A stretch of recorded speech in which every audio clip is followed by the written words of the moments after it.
Cash flow statement में cash flow from operating activities निकालने के लिए 5 स्टेप फॉलो करने होते हैं।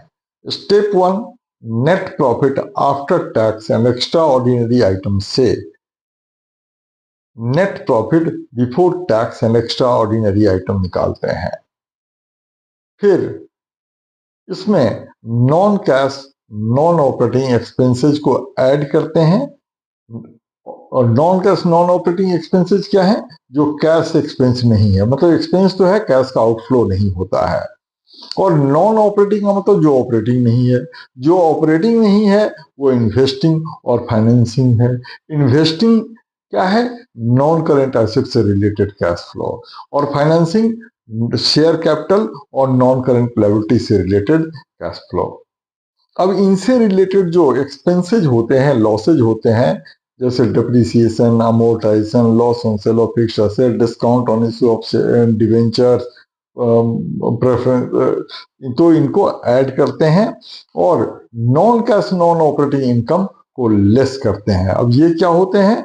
Rent received, interest received, dividend received, gain on sale of fixed tangible और इंटेंजिबल एसेट्स। तो second item operating profit before working capital changes आता है। फिर इसमें डिक्रीज इन वर्किंग कैपिटल को ऐड करते हैं। Working capital means current assets minus current liability, मतलब डिक्रीज इन करंट एसेट्स और इंक्रीज इन करंट लायबिलिटीज को ऐड करते हैं।